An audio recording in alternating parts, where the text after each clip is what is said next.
Buenos días, soy Vanessa Vallejo y ustedes están escuchando el podcast del Pan Am Post. En Colombia se avecinan elecciones presidenciales. Dos creo yo que son los asuntos fundamentales que los colombianos tendrán en cuenta a la hora de votar. Por un lado, el tema del acuerdo Santos-FARC, con lo que estamos viendo cosas tan repugnantes como por ejemplo que los guerrilleros van a tener Senado por cárcel. De otro lado, estamos enfrentando una difícil situación económica, un país en el que las empresas están huyendo porque están asfixiadas con impuestos y porque además no hay estabilidad jurídica. Y bueno, en el podcast de hoy he invitado a uno de los precandidatos a la presidencia por el Centro Democrático para que nos cuente cuál es su opinión del país, qué cree que es lo que hay que hacer en Colombia, cuáles son sus propuestas. Rafael Nieto es abogado, profesor y fue viceministro del Interior y de Justicia de nuestro país. Rafael, yo te he escuchado a ti en diferentes entrevistas, en La Hora de la Verdad, donde hago parte de la mesa de trabajo, te tuvimos recientemente y muy a menudo te invitamos. Y bueno, a mí me llama mucho la atención tu discurso, porque en materia económica hablas de cosas que muy pocos dicen, como por ejemplo, de la importancia de un Estado pequeño, de la importancia del individuo frente al Estado, de bajar impuestos, hablas de una sociedad de propietarios.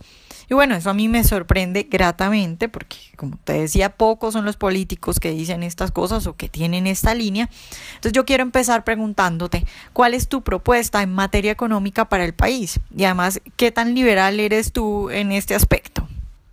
Es una propuesta que está centrada en el reconocimiento de que el individuo debe ser en principio quien tome las decisiones fundamentales sobre su futuro, y que en ese sentido las apuestas que tienen que hacerse desde la sociedad es el de fortalecer a ese individuo y no el de reemplazar la voluntad del individuo por el Estado. De manera que hay claramente una apuesta por el empoderamiento del individuo y de la sociedad y por la limitación de la intervención del Estado. Dicho esto, la apuesta en materia económica supone el reconocimiento de los derechos y libertades fundamentales de la persona en relación con la propiedad y con la libertad de empresa, y el diseño de estímulos dirigidos a generar el crecimiento de la economía para a partir de ahí poder hacer unas tareas de enfoque social del gasto público claramente dirigidas a la superación de la pobreza en un país que tiene unas condiciones de enorme pobreza como es el caso colombiano. Eso supone, por un lado, la defensa del derecho a la propiedad y la libre iniciativa empresarial, la generación de reglas de juego estables y la estabilidad en esas reglas de juego, la búsqueda de seguridad jurídica, el fomento a la inversión privada nacional e internacional, la apertura hacia los mercados internos y el reconocimiento de que este es un mundo globalizado, la disminución del tamaño del Estado, de manera que se pueda eliminar de él toda la grasa que le impide ser eficiente y que facilita el clientelismo, la burocratización y la corrupción, y la disminución de la tasa impositiva tanto para individuos como empresas. Del otro lado, y en paralelo, el reconocimiento de que este es un país que tiene un 28% de personas que viven bajo la línea de pobreza, más un 8.6% adicional que vive bajo la línea de miseria, lo que da un 36.6% de colombianos, casi 4 de cada 10, 2 de cada 5, en cifras absolutas, más de 18 millones de colombianos viviendo en pobreza. Y eso supone evidentemente un déficit en la economía de libre mercado y un déficit para el sistema democrático. Y el esfuerzo del Estado tiene que dirigirse a proporcionarle a esa población, por encima de cualquier otro esfuerzo de carácter estatal distinto al cumplimiento de las funciones básicas propias de todos los estados, en materia de gasto público. ¿Dirigido a qué? Dirigido a proporcionarle a esos individuos las herramientas que les permitan salir de la pobreza y mantenerse de manera estable y sostenida y sin necesidad de apoyos estatales por fuera de esa línea de pobreza. Eso supone de entrada que el esfuerzo tiene que estar dirigido no a perpetuar los mecanismos de asistencia y subsidio social, sino sobre todo y fundamentalmente a generar herramientas que permitan pescar y no simplemente recibir los peces ya pescados. Ese es un poco el esquema básico por las dos vías de mi propuesta fundamental. Claro, Rafael, yo te he oído hablar a ti también de capitalismo popular. Tengo que confesarte que no entiendo bien a qué te refieres. Es decir, todo el capitalismo no es popular, pues es el modelo que saca a la gente de la pobreza. ¿Cuál es la idea detrás de esto de capitalismo popular? El socialismo es un sistema económico destinado al fracaso. A lo largo de la historia y en todos los ejercicios que se puedan hacer de manera comparada en cada uno de los puntos cardinales del globo terráqueo, está probado que el socialismo ha fracasado. Desde lo que ocurriese en la Unión Soviética y en los países de la cortina de hierro, hasta lo que ocurrió en China o en Vietnam, hasta lo que ocurre hoy en Cuba o en Venezuela. No hay un único ejemplo, no hay un solo ejemplo en la historia en la cual un régimen socialista haya sido capaz de lograr los objetivos que dice tener en teoría. Churchill decía que el socialismo reparte miseria. Gloria Álvarez, una guatemalteca amiga mía, dice que a los socialistas les gustan tanto los pobres que los multiplican. Y eso es verdad. Más allá de entrar a controvertir o no los objetivos del socialismo, lo cierto es que la aplicación práctica del mismo muestra que es un modelo destinado al fracaso. La única forma en que ha encontrado la historia para superar la pobreza es la de modelos de economía de libre mercado. Ahora, no es menos cierto que esos modelos tienen que tener un conjunto de limitaciones por parte del Estado y que además debe haber una definición de enfoque en el gasto público por parte del Estado. Dicho esto, la intervención del Estado tiene que ir en la línea de desregularizar tanto la economía como sea posible para evitar costos normativos excesivos, de permitirle a los individuos y a las empresas y sociedades que desarrollen su actividad con las menores limitaciones y reglamentaciones posibles, es decir, con la menor interferencia del Estado, pero también con una mano muy dura para evitar la constitución de oligopolios o monopolios o de pactos dirigidos a quebrar la competencia. Y en ese sentido se requiere un Estado que sea muy firme y muy actuante. Al mismo tiempo y sin embargo, se requiere, y vuelvo a insistir en ello, un Estado que en el enfoque de su gasto tenga unas prelaciones muy claras por aquellos que parten de una situación no privilegiada en relación con otros ciudadanos, que son básicamente los que viven en condiciones de pobreza. A esa combinación de un Estado dirigido claramente a fomentar que los individuos puedan generar riqueza y por esa vía a recibir mayores tributos, lo que resulta perfectamente obvio: a mayor generación de riqueza, mayor capacidad para recoger fiscalmente ingresos para el Estado. Y digo, a esa condición se deben sumar dos adicionales.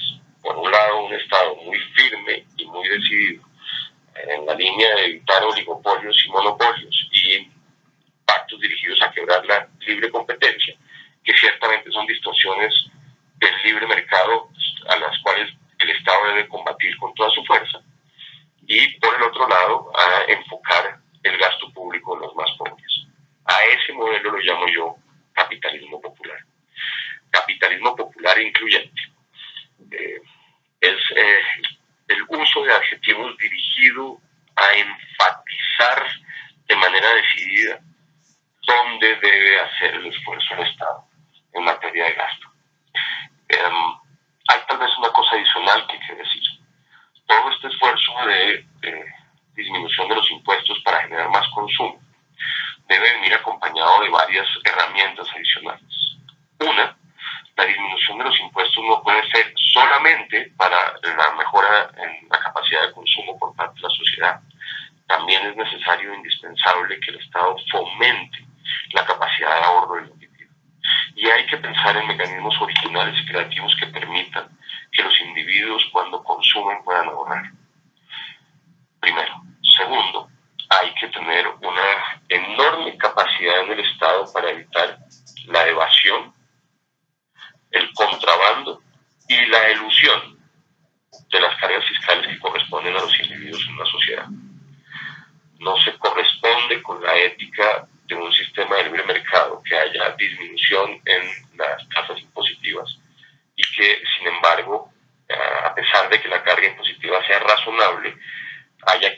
estén en la lógica ilegal de evitar el pago completo o a destiempo de sus impuestos. De manera que el Estado tiene que ser especialmente cuidadoso en esos dos elementos. Al final, en todo caso, acompañados, insisto, de un gasto social focalizado en los más pobres, destinado todo este esfuerzo a lo que es llamado la construcción de un país donde todos seamos propietarios. Ese tiene que ser el objetivo final.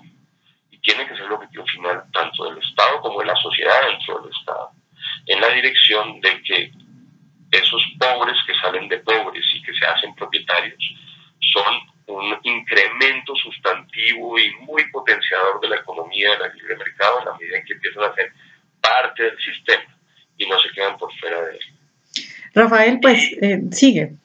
Y en la misma medida serán individuos que no solamente entiendan la lógica y la dinámica de la economía del libre mercado, sino individuos que al mismo tiempo tienen una razón adicional para defender el sistema democrático. Porque este elemento no deja de ser importante.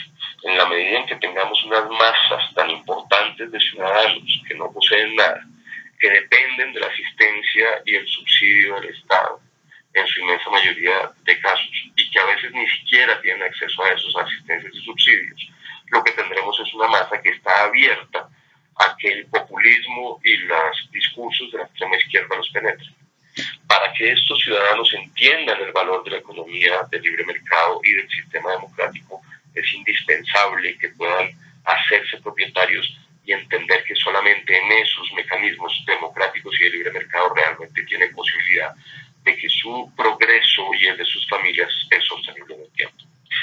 De paso, este esfuerzo por hacer un Estado más austero, menos derrochón, menos gastador, pero mucho más eficiente y concentrado y focalizado en los pobres, en el gasto público, ese ejercicio supone, por un lado, ser más eficientes en la lucha contra la corrupción y, por el otro,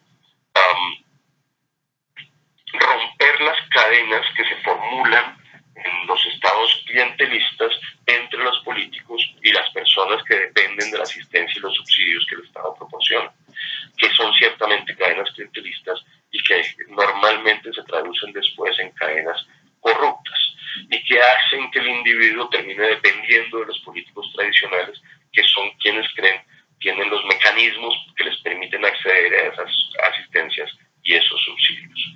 De manera que la lucha por generar un país donde todos seamos propietarios, que supone una mayor inclusión de una masa poblacional en el disfrute de la economía, de los beneficios de la economía libre de mercado y de la democracia, eso supone al final, Vanessa, en todo caso, una ruptura de los mecanismos tradicionales de la política y una renovación política que resulta fundamentales en nuestra democracia. Claro, Rafael, pues en este momento creo yo que hay dos puntos fundamentales que van a tener en cuenta los colombianos a la hora de votar en las elecciones que vienen. Uno es el tema económico, porque definitivamente estamos mal, con una carga impositiva increíble. Bueno, eso ya lo has tratado tú. El otro punto que creo yo que va a definir las votaciones del siguiente año es el acuerdo Santos-Fara. ¿Cuál es tu posición al respecto? ¿Hay que hacerlo trizas o más o menos sí? ¿O qué piensas al respecto de este punto? El acuerdo es un acuerdo que es espurio, que no tiene legitimidad ninguna, que se hizo en contra de la voluntad de la mayoría expresada en el plebiscito del 2 de octubre. Dicho esto, lo que exige, por tanto, es que todos los elementos contenidos en ese acuerdo que sean contrarios a la democracia y a la institucionalidad republicana, que genere ventajas a las FARC excesivas en relación con el resto de los ciudadanos en materia económica, política o jurídica, es decir, donde se les da un tratamiento más generoso a quienes han delinquido que a los ciudadanos que han respetado la ley, que fomente el narcotráfico y los narcocultivos, que ponga en peligro la propiedad privada. Y nombro solamente estos 4 elementos, pero podría ser una lista más larga. Tienen que ser eliminados, de hecho, del ordenamiento jurídico y político colombiano. Y esa es fundamentalmente mi posición. Por supuesto, el Estado tiene que proteger la vida y la integridad física de todos los guerrilleros desmovilizados. Por supuesto, es mejor que estos señores estén desarmados y dejen de matar.